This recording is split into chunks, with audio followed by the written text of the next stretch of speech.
Ole Miss and Lane Kiffin took down Jimbo Fisher and Texas A&M to push the Rebels' record to 8-1 on the season. And Ole Miss fans, they're undoubtedly impressed with the win, and so were recruits. In this video, we're going to hit on the top flip targets that were on campus this weekend, including a top pass catcher committed to Bama. Now, we know Lane Kiffin is a frequent shopper at the transfer portal, and this weekend he had a 6'5", 300-pound offensive tackle from Michigan State on campus. So Ole Miss fans, hit subscribe to the On3 Recruits channel. It's an exciting time. Recruiting is heating up. We need you to be a part of it. Hit subscribe. Thank you. Okay, let's bring on my guy, Zach Berry from Ole Miss Spirit site here at On3. Before we get into the big offensive line transfer that was on campus, let's talk about these two flip targets. I'm talking about Caleb Odum, the tight end committed to Alabama, and 4-star wide receiver Chance Robinson in Miami. Let's start with the number 2 ranked tight end in the country. Now, I saw him earlier in the week wishing a happy birthday to Nick Saban and kind of thought to myself, man, I think he's locked in. But after going to a game like that, after visiting Oxford for a win like that, what's going on with Caleb Odum and Ole Miss? Is there a chance here we see a flip? There's definitely a chance.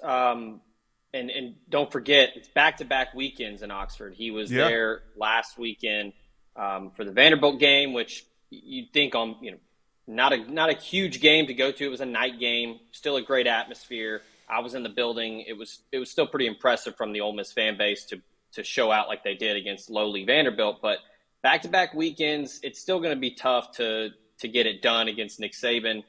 Alabama rolled on Saturday night. But we talked about it before on the show, and we talk about it all the time on our message board. Caleb Odum appeared to be all Ole Miss until Alabama got in the picture. Dane Stevens, the Ole Miss staffer, John David Baker, the tight ends coach, and then Lane Kiffin himself personally recruiting him for pretty much the entire cycle. They had some really good relationships built with him and the family.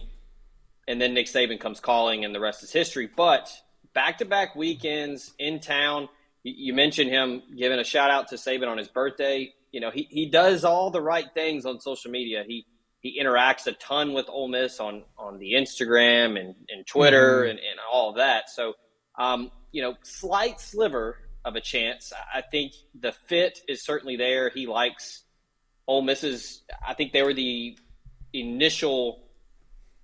initial pitch was, hey, we want you to just basically be a big wide receiver. And nobody else was really recruiting him in that way. And that's what he is utilized at Carrollton and Georgia in their offense. And I think that he sees a path for him to get on the field sooner rather than later at Ole Miss, being that big physical, maybe not like a Trey Harris, but, kind of the, what Ole Miss thought Michael Trigg would be, kind of like the Kyle Pitts was at Florida a couple of years ago when he was so dynamic and a mismatch nightmare. So that's the pitch. It's going to go down to signing day for sure, but I don't know if I'm comfortable giving a percentage yet, but he keeps, follow the visits. Josh, that's the mantra in recruiting, so he keeps showing up, so we'll see. Absolutely. I definitely think this is one that Ole Miss fans probably don't need to get too fired up about coming out of the weekend, but definitely put it to the side and just remember that Caleb Odom is going to be a battle all the way to signing day. Okay, now I want to know about Chance Robinson. Now, he's committed to Miami. The Canes were busy losing to NC State on Saturday, and Chance Robinson was in Oxford. How deep is this recruitment and this relationship? I haven't heard too much about Chance Robinson and Ole Miss, but he's on campus now, so tell me. Yeah, I heard some rumblings earlier in the week that there would be maybe a shocker to show up in town for this one. Didn't get word of it until Friday when On3, our very own Sam Spiegelman, reported that he would be in town. And then Sam actually put out a little intel piece and, talked with Chance Robinson briefly. I'm hoping to talk with him later this afternoon. But, visits always go well. They rarely are not a good time. But the atmosphere was great. He admitted that. He said the culture was, quote, different, which is interesting. I feel like that's been a big thing for Ole Miss. Lane Kiffin talks about pro mindset a lot, how they approach everything, very business-like. They try to be professionals about how they go about their quote, business. So I don't know. He's been committed to Miami since April. He hasn't really gone anywhere. I think he has a trip planned to Ohio State. We know how Brian Hartline is with wide receivers. He pretty much just kind of goes and gets whoever he wants. So we'll see. He's a Florida guy. Miami's still recruiting well, despite a very up and down season for Mario Cristobal and the Canes. But again, follow the visits. There's certainly a reason why he went to Ole Miss. It was an unofficial visit. It wasn't an official capacity. So that alone should pique your interest if you're an Ole Miss fan. Just him coming all the way from Fort Lauderdale to Oxford, Mississippi. So if they can get him back on campus for an official, I think that's when you really need to start putting your ear to the ground. Yeah, I agree. I think as it stands now, he's solidly committed to Miami, but if there was a team or two teams I would watch, it would be Ole Miss and Ohio State. So we'll just see what happens there with Chance Robinson, but I thought it was intriguing that he showed up for a visit. All right, let's talk about Keyshawn Blackstock. Now, he's the 6'5", 315-pound prospect. He only played in 4 games this season for the Spartans. Decided to open things back up after the dismissal of head coach Mel Tucker. Now, he's got some offers. NC State, Texas Tech, Houston, Pitt, California, Memphis, Nebraska, Virginia Tech, Penn State, you name it. There's even more. How much of a priority is he for Ole Miss? How long and how far along is this relationship with the staff? And, do you think that he's going to take a whole bunch more visits before making a decision, or could he try to shut this thing down pretty soon? It's tough to tell. That most portal guys are not going to do a lot of talking. They're gonna. That's kind of the business side of recruiting these days. They're gonna take their visits, do their research. Yeah, they've already been through the process. Yeah, collect some beta and then make a decision. It's huge to get him in town for this game. As I mentioned, the atmosphere was top notch. It was a fantastic game. I mean, I was telling people yesterday that's the game you want recruits to go to. Blowout wins are great. On paper it looks good with all the highlights, but typically a blowout, recruits are probably going to head out and probably go to the Grove or go get something to eat. But if it's a back and forth affair like it was on Saturday with the Aggies, they're going to stay in their seats. They're going to be glued to the game. So that was big.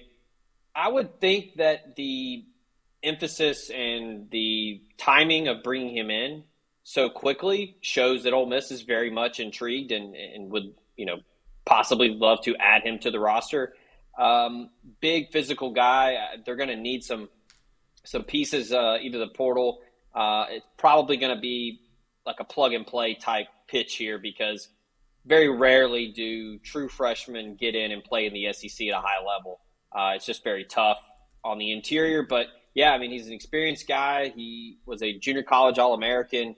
And, like you said, only played in 4 games with the Spartans before Tucker was let go. So could very well, secure a red shirt and have that extra year of eligibility. But, yeah, right now it's a little early, but getting him in town with all the offers that he's already received was big to kind of get that first crack at him before anyone else does. Yeah, and it definitely shows that there's mutual interest because, like you said, with all those offers, that Ole Miss isn't the only team trying to get him on campus. They probably had to battle it out just to even get him there over the weekend. That shows interest on Blackstock's end, and it's something that we'll keep a close eye on. Okay, so with Ole Miss's season success, can they take this momentum into the recruiting season and make some real noise on the recruiting trail? I think so. It's been a kind of a shift in their strategy in how they've recruited this cycle. The first couple years of Lane Kiffin's tenure, the first year was COVID, so that was very unique and challenging in its own right. But after that, Kiffin was kind of the first to really implement the portal recruiting strategy and going heavy portal and getting that first class in with Dart, Zach Evans, and the rest of the bunch. But now it seems they've gone a different way about. They want to get experienced portal guys that have played a lot of football. I think that's why you've seen the Ole Miss defense take another step up this year with Pete Golding in that first year, is they've got a ton of experience. Front seven, back end, at all 3 levels, they have dudes that have played a lot of football. So it's not just high-end 4 or 5-star talent that signed somewhere and then left because they weren't playing or they didn't like it. I mean, these are, some of them are G5 guys, some of them are Power 5, but guys that have played 3 or 4 years of college football. Now I think they're going to the high school ranks to build up that depth, that quality depth that's so crucial for recruiting, and not only recruiting but in the SEC. But they're going to really go after some top targets now that they're sitting at 22 commits in this 24 class. They've got a really good, solid, just a really solid foundation, especially up front. This defensive line class is pretty legit. I think they're going to go after a linebacker, certainly a running back in Kiffin. They're going to battle Florida and Alabama for him. And I'm not sure about quarterback. I don't think they're going to take a quarterback. They don't really need to. Right. With, there's a chance Jackson Dart comes back. And then they've got Walker Howard and Austin Simmons waiting in the wings. So they don't really need to get a quarterback. I think they're probably going to push out to 25 or 26, focus there, just because of the timing. But yeah, I think they're going to try to find a portal lineman or two, probably a defensive lineman, and then go heavy high school and just kind of big game hunt. Chance Robinson, a big 4-star wide receiver, Caleb Odum, a 4-star tight end, Kiffin, a 4-star running back. They hosted D'Angelo Barber over the weekend for an official visit. Committed to Auburn commit. So they're gonna really be methodical and surgical with how they go about high school prospects because of the depth of the class they already have with the high school ranks. I think that's really interesting because a lot of time, well, not a lot of times, but the last couple of years, like you said, Lane Kiffin has kind of decided to punt on high school recruiting, for lack of a better term. As soon as he misses on those top guys, it's like, oh, we're just going to go to the portal to fill these scholarships. And now you're saying that they're going to go heavier on the high school. And it makes sense too, especially when you're dealing with a one-loss program. You have that recruiting momentum behind you. And Lane Kiffin, he likes those flips late in the cycle. So it could get exciting here. Zach Berry from Ole Miss Spirit, thanks for stopping by the Inside Scoop. Exciting weekend for Ole Miss recruiting.